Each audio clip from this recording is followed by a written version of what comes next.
नमस्कार मित्रांनो, मायसेल्फ पंकज. स्वागत आहे तुमचं ॲटोकॅड शिका मराठीमध्ये या न्यू सिरीजमध्ये.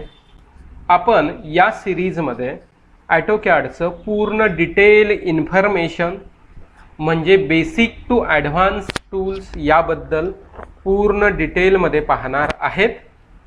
आजच्या सिरीजमध्ये आपला या सिरीजचा हा फर्स्ट लेक्चर आहे. तर त्यामुळे या सिरीजच्या फर्स्ट लेक्चरमध्ये आपण ॲटोकॅडचं इंट्रोडक्शन आणि याचं ग्राफिक यूजर इंटरफेस याबद्दल डिस्कस करणार आहे. आता हा सॉफ्टवेअर फर्स्टली डेव्हलप केलेला आहे ॲटोडेस्क या कंपनीने, जो डेव्हलप झाला होता डिसेंबर 1982 मध्ये आणि इंडियामध्ये याचं फर्स्ट व्हर्जन इंट्रोड्यूस झालं म्हणजे 1988 ला. ओके, तर त्यानंतर आपण सॉफ्टवेअरबद्दल याचं हे पाहिलं. त्यानंतर आपण पाहूया ते ॲटोकॅड काय आहे. तर ॲटोकॅड आहे 2D डिझाईन सॉफ्टवेअर्स. याच्यामध्ये आपण drafting softwares mainly use by architectural engineers, specially mechanical, civil, electrical engineers यांच्यासाठी हा सॉफ्टवेअर्स हा यूज केला जातो. तर आता आपण स्क्रीन पाहू शकताय. तर स्क्रीनवरती तुम्हाला जे दिसतं आहे तर हा आहे आपला ॲटोकॅडचा स्टार्ट पेज. काय आहे? स्टार्ट पेज आहे. याच्यामध्ये जे तुम्हाला रिसेंटली जेवढ्या ड्रॉइंग्स दिसत आहेत या रिसेंटवाल्या ड्रॉइंग्स आहेत जे आपण ओपन आहेत रिसेंटमध्ये. त्यानंतर लेफ्ट हँड साईडला तुम्हाला जे दिसतं तर ते आहे ओपन, म्हणजे प्रिव्हियसली एक्झाइटिंग फाईल्स तुमच्याकडे असतील तर त्याला ओपन करण्यासाठीचा ऑप्शन आहे. त्यानंतर दुसरा ऑप्शन दिसतोय तो तुम्हाला न्यूचा आहे. आता न्यूवरती जर क्लिक केलाय तर इथे तुम्हाला टेम्पलेट दिसत आहे. आता टेम्पलेट म्हणजे काय, तर समजा तुम्हाला वर्किंग इंचेसमध्ये करायचं आहे, मीटरमध्ये करायचं आहे, तर त्यानुसार वेगवेगळ्या टेम्पलेट असतात इथे आणि त्या टेम्पलेटचं आपण आपली स्वतःची टेम्पलेट पण बनवू शकतो. ही येणाऱ्या सिरीजमध्ये आपण पाहूयात. ओके, तर इथे बाय डिफॉल्ट आपल्याकडे ब्राउज टेम्पलेट पण करता येते, जी आपली टेम्पलेट आहे तिथे. ओके, आता ब्राउज होत आहेत. हे बाय डिफॉल्ट टेम्पलेट आहेत जे सॉफ्टवेअरमध्ये आहेत. जसं की इथे acad.iso acad असतं. आता ही जे acad.iso आहे तर ही असते याच्यामध्ये युनिट बाय डिफॉल्ट mm मध्ये असतात आणि ही जे वरती जी दिसतीये acad वाली याच्यामध्ये युनिट हे इंचेसमध्ये असतात. म्हणजे याच्यामध्ये काही सेटिंग्स बाय डिफॉल्ट सेट केलेले असतात. तर त्या सेटनुसार म्हणजे आपला प्रोजेक्ट इंचेसमध्ये आहे का मिलीमीटरमध्ये आहे त्यानुसार आपण इथे आपली टेम्पलेट सिलेक्ट करतो. बाय डिफॉल्ट आपली टेम्पलेट येते acad.iso अशी असते. Okay, by default. ओके, आता सध्या मी याला ओपन करतोय. आता इथे एक तुम्हाला न्यू विंडो इथे ओपन व्हायला दिसतोय. दॅट इज द ड्रॉइंग 1 नावानी दिसते. तर आज आपण पूर्ण याच्या ड्राफ्टिंग बद्दल पूर्ण किंवा याच्या ग्राफिक युजर इंटरफेस बद्दल पाहणार आहे की याच्यामध्ये काय काय आहे, कुठले कुठले टूल्स आहेत. So let's go to the tools. कुठले कुठले टूल्स आहेत याच्याबद्दल डिस्कस करूया. तर first go to the upward side. तर इथे तुम्हाला जे दिसतंय ॲटोकॅडचं जे सिम्बॉल दिसतंय ए नावाने, दिस इज द ॲप्लिकेशन मेनू म्हटलं जातं. काय म्हटलं जातं? Application menu. याच्यामध्ये ॲप्लिकेशन मेनूमध्ये काय आहे, तुम्हाला या ॲरोवरती क्लिक केल्याच्या नंतर तुम्हाला दिसेल की याच्यामध्ये new, open, save, save as, import, export, publish, print, drawing utilities, close आणि थोडंसं राईट हँड साईडला ऑप्शन आणि एक्झिस्ट ॲटोकॅड असं एक आपल्याला ऑप्शन पाहायला मिळतो. ओके, तर न्यूमध्ये आपण इथे न्यू करून जसं आपण याच्या थ्रू टेम्पलेट घेतलं तिथून पण आपण न्यू थ्रू एक नवीन ड्रॉइंग ओपन करू शकतो. ऑलरेडी आपली बनवलेली ड्रॉइंग आहे ती म्हणजे त्याला एक्झाइटिंग ड्रॉइंग म्हणतो आपण, ती पण ओपन करता येते open through option through. Save करता येतं, सेव्ह ॲज करता येतं, इम्पोर्ट करता येतं. आपल्याला ऑलरेडी आपल्याकडे एखादा PDF आहे, DGN फॉर्मॅट आहे, तो आपण इकडे इम्पोर्ट करू शकतो. आपल्याकडे हे बनवलेला आहे तर तो एक्सपोर्ट पण करू शकतो, म्हणजे PDF फॉर्मॅटमध्ये असेल, DGN फॉर्मॅटमध्ये असेल. त्यानंतर पब्लिशमध्ये आपण एखाद्या ईमेलवरती आपण हे करू शकतो, किंवा फॅक्स मशीन असेल तुमची जोडली तर त्या फॅक्सवरती पण आपण त्याला पब्लिश करू शकतो. ड्रॉइंग युटिलिटीजमध्ये जर गेलात तर आपल्याला ड्रॉइंग युटिलिटीजमध्ये पूर्ण सेटिंग्स, म्हणजे नॉर्मली तुमचे ड्रॉइंगच्या प्रॉपर्टीज असतील, त्याचं ऑडिट असेल, DWG कंपेअर पण करता येतात आपल्याला, युनिट असतील, तर या सर्व सेटिंग्स आपण करू शकतो. आणि खाली क्लोजचं ऑप्शन पाहायला मिळतो. त्याचबरोबर तुम्हाला इथं ऑप्शन्स म्हणून इथे एक दिसतंय. आता ऑप्शनवरती क्लिक जर केलाय तुम्ही तर इथे तुम्हाला ऑप्शन नावाचा एक न्यू विंडो तुम्हाला स्क्रीनवरती दिसतोय. या स्क्रीनवरती काय काय दिसतंय तर फर्स्ट तिथे तुम्हाला काही ऑप्शन्स दिसतंय. ओके, तर पहिला ऑप्शन आहे फाईल. फाईलमध्ये काय काय आहे तर तुमची जे सेव्ह होणारी फाईल कुठे सेव्ह होतीये. आता याच्यामध्ये एक ऑटोमॅटिक सेव्ह होतो, that is a temporary save म्हणतो आपण.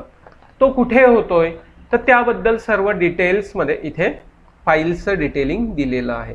जसं की इथं दिसतंय तुम्हाला ऑटोमॅटिक सेव्ह फाईल लोकेशन, या ॲरोवरती किंवा या प्लस साईनवरती तुम्ही क्लिक केलाय तर इथे तुम्हाला त्या फाईलचं लोकेशन दिसतं. ती कुठे होतीये, याच्यामध्ये user, HP, app data, local आणि टेम्पररीमध्ये. ही परमनंट फाईल सेव्ह नसते. जोपर्यंत तुम्ही Ctrl+S किंवा सेव्ह करणार नाही तोपर्यंत ती सेव्ह होत नाही. It is a temporary save. आणि टेम्पररी सेव्हचा टायमिंग असतो 10 मिनिट्स. किती असतो, 10 minute. Okay, then go to the display option. आता आपण डिस्प्लेमध्ये गेलाय तर आपला डिस्प्ले जो दिसतोय तो कम्प्लिटली ब्लॅक दिसतोय का, दॅट इज अ डार्क. इथून आपण त्याला लाईट पण करू शकतो, पण ज्यांना थोडंसं डोळ्यांचा वगैरे प्रॉब्लेम आहे तर त्याच्यासाठी बाय डिफॉल्ट इथे डार्कच ठेवलेला असतो आपल्या याच्यामध्ये. Okay, then go to the open and save. आता फाईल कुठल्या याच्यामध्ये सेव्ह होतीये, कुठल्या व्हर्जनमध्ये. आता बाय डिफॉल्ट इथे दिसतंय तुम्हाला AutoCAD 2018 मध्ये ती सेव्ह होतीये.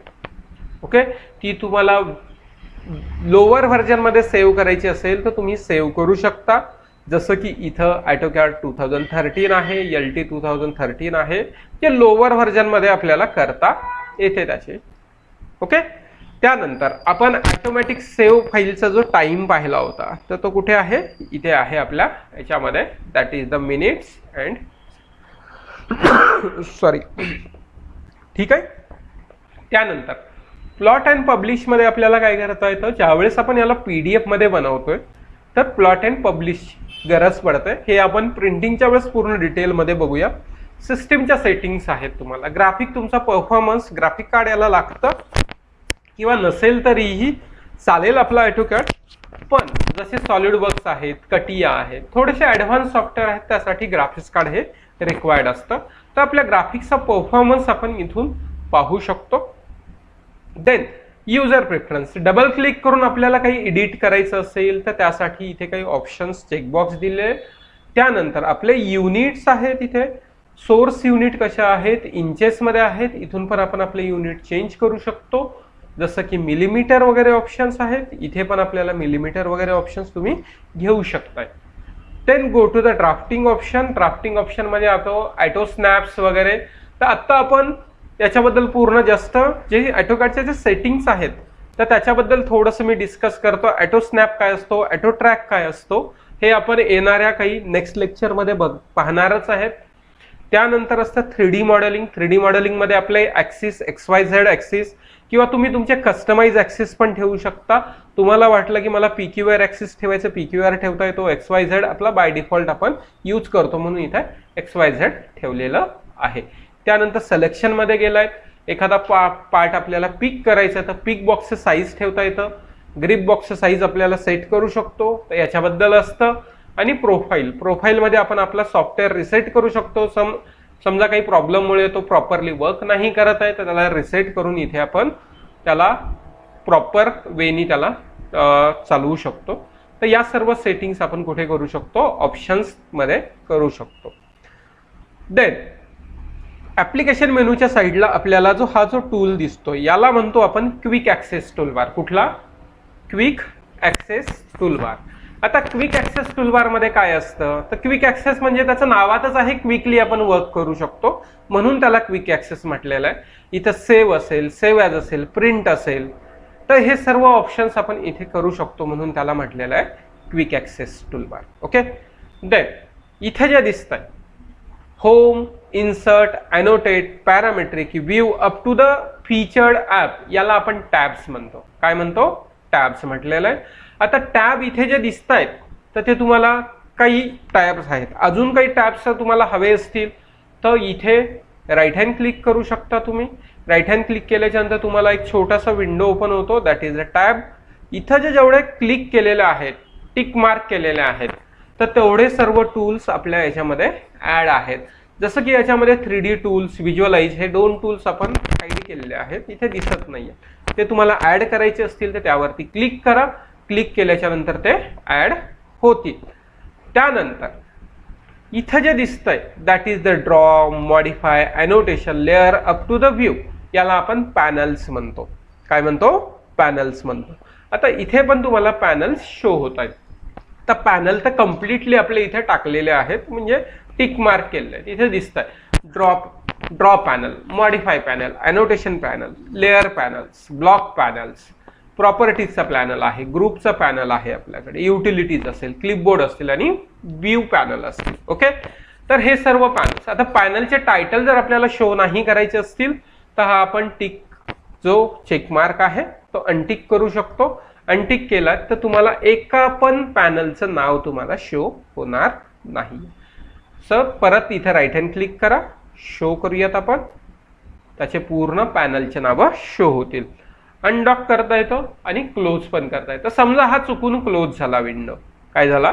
चुकून क्लोज झाला. या क्लोज झालेल्या विंडोला पण क्लोज झाला तर परत आपल्याला इथे तो टूल काय करायचा आहे? रिट्राईव्ह करायचा आहे किंवा परत वापस आणायचा आहे. तर त्या टूलचं कम्प्लिटली नाव असतं रिबन टूलबार. म्हणजे पॅनल आणि टॅब्सला आपण कंबाईनली काय म्हणतो? रिबन टूलबार म्हणतो, पॅनल आणि टॅब्सला. आता इथे मग आपण शॉर्टकट कीचा यूज करणार आहे, that is a ribbon. Type करा रिबन मध्ये, तुम्हाला इथे रिबन नावाचं टूल दिसेल, त्यानंतर एंटर करा. मग काय होईल? आपला परत टूल काय होतो? रिट्राईव्ह होतो. क्लिअर? देन इथे आपल्याला स्टार्ट आहे, ड्रॉइंग 1 क्रिएट झालं. इथे प्लस वरती क्लिक केला तर इथे अजून एक नवीन ड्रॉइंग क्रिएट होतं, त्याला म्हणतो ड्रॉइंग 2. हे असं नंबर ऑफ ड्रॉइंग्स आपण बनवू शकतो. आता या जे ड्रॉइंग्स आहेत किंवा याला पण इथे आपण याला हा जो टूलबार असतो, स्टार्ट असेल, ड्रॉइंग असेल, ड्रॉइंग 2 असेल, याला आपण फाईल टॅब म्हटलेलं असतं. काय असतं? File tab. आता फाईल टॅब आपल्याला हाईड करायचं असेल तो पण आपण हाईड करू शकतो. तर त्यासाठी आपल्याला व्ह्यू मध्ये जावं लागतं. कुठे? व्ह्यू टॅब मध्ये. व्ह्यू टॅब मध्ये गेलाय. व्ह्यू टॅब मध्ये इथे आपल्याला फाईल टॅब म्हणून असं ऑप्शन आहे. या ऑप्शनला अनटिक केला, ऑफ केला तर इथून तुमचा फाईल टॅब पण काय होतो? हाईड केला जातो. ओके, देन हे झालं आपलं याच्याबद्दल. इथे असतो आपला व्ह्यू क्यूब, याला म्हणतो आपण व्ह्यू क्यूब. आता व्ह्यू क्यूबचा यूज आहे आपल्याला 3D पॉइंट ऑफ व्ह्यू, जिथे आपल्याला नंबर ऑफ व्ह्यूज पाहिजे असतात. म्हणजे फ्रंट व्ह्यू असेल, टॉप व्ह्यू असेल, साइड व्ह्यू असेल, लेफ्ट हँड असेल, बॅक व्ह्यू असेल, तर याच्याबद्दल आपण याचा यूज करतो. ॲज अ 2D मध्ये त्याचा ओनली ॲज अ डायरेक्शन म्हणून त्याचा यूज करू शकता 2D point of view. As a civil point of view, जसं की नॉर्थ साईड आहे, साऊथ साईड आहे, ईस्ट आहे, वेस्ट आहे, तर याचा ॲज अ 2D मध्ये जास्त यूज होत नाही, याचा 3D मध्ये यूज होतो. ओके, देन हा जो दिसतोय हा एक्स अँड वाय, तर हा असतो आपला UCS आयकॉन म्हणतो याला, युजर कोऑर्डिनेट सिस्टम. आपण या UCS आयकॉनला जिथे पुटअप करायचंय तिथे आपण पुटअप करू शकतो. तर तो जर आपल्याला चेंज करायचा असेल तर त्यासाठी आपल्याला इथं UCS असं म्हणून टाईप करावं लागेल. मग याचं लोकेशन आपल्याला कुठे ठेवायचंय तिथे आपला UCS काय होतो? प्लेस होतो. ओके, याला काय म्हटलं जातं, UCS, युजर कोऑर्डिनेट सिस्टीम. त्यानंतर इथं जो टूलबार दिसतोय तर या टूलबारला म्हटलं जातं आपला नेव्हिगेशन टूलबार. नेव्हिगेशन म्हणजे आपण आपला स्क्रीन पॅन करू शकतो, त्यानंतर झूम करू शकतो. ओके, झूम होते. त्यानंतर इथं ऑर्बिट म्हणजे याला रोटेट वगैरे करू शकतो. तर या टूलबारला म्हटलं जातं किंवा या टूल्सला म्हणतो आपण नेव्हिगेशन टूलबार. देन इकडे येऊयात. त्यानंतर हा जो टूलबार दिसतोय इथं टाईप अ कमांड असं ऑप्शन येतोय. जेव्हा पण आपण आपली शॉर्टकट की यूज करतो तर इथे वगैरे त्याचे ऑप्शन्स वगैरे आपल्याला पाहायला मिळतात. तर या टूलचा एक नाही यूज काय असतो, कमांड लाईन. आता कमांड लाईनचा यूज असतो की आपल्याला गाईड करते, ॲज अ बिगनरला गाईड करण्याचं काम करते की आपल्याला काय नेक्स्ट प्रोसेस करायची आहे. आणि एखाद्या कमांडमध्ये जसं की आपण इथं फर्स्ट ऑफ ऑल आपण सर्कलचा टूल सिलेक्ट करूयात. सर्कलचा टूल सिलेक्ट केल्याच्या नंतर इथं आपल्याला तो कुठला टूल सिलेक्ट केला हा फर्स्ट शो करतोय इथे सर्कल म्हणून. त्यानंतर नेक्स्ट काय असतं, इथं स्पेसिफाय सेंटर आपल्याला इन्स्ट्रक्शन आलेले आहेत, इथे दिसत आहेत specify centre point for circle. Okay, आणि ऑर मध्ये आपल्याला काही ऑप्शन्स पण आलेत, that is a 3P 2P TTR. Means हे काय आहे, सर्कलचे टाइप्स आहेत. आपण 3P म्हणजे 3 पॉइंट सर्कल, 2P म्हणजे 2 पॉइंट सर्कल, TTR म्हणजे टँजंट रेडियस वाला सर्कल. इथून आपण तो पण ऑप्शन सिलेक्ट करू शकतो. तर समजा स्पेसिफाय मी याचं सेंटर दिलं 0,0 टाकलं, कॉमा टाकलं 0 टाकलं. त्यानंतर नेक्स्ट इन्स्ट्रक्शन काय येतं, स्पेसिफाय रेडियस और डायमीटर. म्हणजे कमांड लाईनचं काम आहे, तुम्हाला आता लक्षात आलंय कमांड लाईनचं काय काम आहे, ती आपल्याला गाईड करते आणि त्यामध्ये असणारे काही ऑप्शन्स पण ती शो करते जी आपल्याला ऍडव्हान्स मध्ये यूज करता येतील. ओके, देन कमांड लाईन आपण हाईड पण केलेली असते. बाय डिफॉल्ट इंडस्ट्रीमध्ये काय केलेली असते, ही कमांड लाईन हाईड करून दिली जाते. कधी कधी स्टुडंटचं नॉलेज पण चेक करण्यासाठी हाईड केलेली असते. तर याचं नाव तर आपण पाहिलं कमांड लाईन, याला शॉर्टकट की तुम्ही कमांड लाईन पण टाकू शकता. ओके, किंवा कमांड लाईन हाईड करायची असेल तर इथे तुम्हाला नेक्स्ट दिसतं, इथं शो करायची असेल तर फर्स्ट आहे. किंवा याच्यापेक्षा ही सगळ्यात सोपी जर कमांड म्हटलं, Ctrl+9 यूज करून तुम्ही त्याला हाईड करू शकता. मी यस करतो इथे, आणि परत वापस रिट्राईव्ह करायची असेल तर Ctrl+9च यूज करून आपण त्याला परत रिट्राईव्ह करू शकतो. देन कमांड लाईनच्या नंतर आपल्याला इथं असतं मॉडेल आणि लेआउट टॅब, याला आपण लेआउट टॅब म्हणतो. आता मॉडेलमध्ये आपण ड्रॉइंग करतो, लेआउटमध्ये प्रिंटिंगसाठी यूज केलं जातं. हे आपण येणाऱ्या लेक्चरच्या सिरीजमध्ये घेणारच आहे त्याच्याबद्दल. देन याच्या खाली असतो आपला कस्टमायझेशन टूलबार. आता कस्टमायझेशन मध्ये काय असतं, तर जसं की इथं तुम्हाला हे डब्बे दिसत आहेत, याला आपण ग्रिड म्हणतो. It is a square form. हा स्क्वेअर फॉर्म तुम्हाला चेंज करता येतो. तुम्हाला वेगळं ठेवायचं असेल तर आपण तुम्ही वेगळं ठेवू शकताय त्याच्यामध्ये. ओके, त्यानंतर इथे लाईन जर आपल्याला एखादी स्ट्रेट हवी असेल तर त्यासाठी ऑर्थो मोड वगैरे आपल्याला ठेवायचं असेल तर इथे ठेवू शकताय. तर याच्याबद्दल हे जे आहे तर हे सर्व याला म्हणतो आपण कस्टमायझेशन टूलबार. आपण आपल्या रिक्वायरमेंटनुसार कस्टमाइज करू शकतो आणि त्याला सेट करू शकतो. तर हा असतो कस्टमाइज का. याच्यामध्ये तुम्हाला काय काय इन्क्लूड करायचं आहे ते आपण इथे ह्याच्या 3 लाईन्स आहेत, या 3 लाईन्स वरती क्लिक करून तुम्ही ऍड करू शकता. जेवढे टिक मार्क केलेलं आहे ते इथं ऍड आहे. जे तुम्हाला टिक मार्क नाहीये ते तुम्हाला ऍड करायचं असेल तर ते तुम्ही ऍड करू शकताय. जसं की आता इथे मी कोऑर्डिनेट नावाचं ऑप्शन इथे क्लिक करतोय तर इथे आपल्याला कोऑर्डिनेट दाखवतो. जसं जसं आपला कर्सर मूव्ह करतोय तसं तसं इथे कोऑर्डिनेट काय होत आहेत, चेंज होत आहेत आपल्याला. ओके, हे आपलं क्वाड्रंट सिस्टीम सारखं वर्क करतं. First quadrant, second quadrant, third quadrant आणि फोर्थ क्वाड्रंट अशा याच्यामध्ये तो आपण सिरीज पाहतो. इथे दोन्ही कोऑर्डिनेट प्लस दाखवतोय. इकडे हे जर केलं असतं x मायनस दाखवतो. इकडे जर पाहिला तर दोन्हीही मायनस दाखवतात, एक्स अँड वाय, आणि इथे y हा मायनस मध्ये शो करतो. तर इथे आपण जे काही करणार आहे ते सर्व डिटेलमध्ये आपण शिकणार आहेत. तर ही होती आपली फर्स्ट सिरीज. याच्यामध्ये आपण AutoCADचं इंट्रोडक्शन्स पाहिलं आणि ग्राफिक युजर इंटरफेस पाहिला AutoCAD बद्दलचा. तर या सिरीजमध्ये आजचं हे लेक्चर आपण इथंच स्टॉप करणार आहेत. तुम्हाला जर व्हिडिओ आवडला असेल तर या व्हिडिओला तुम्ही लाईक करा, चॅनलला नवीन असाल तर सबस्क्राईब करा आणि शेअर करा. थँक्यू.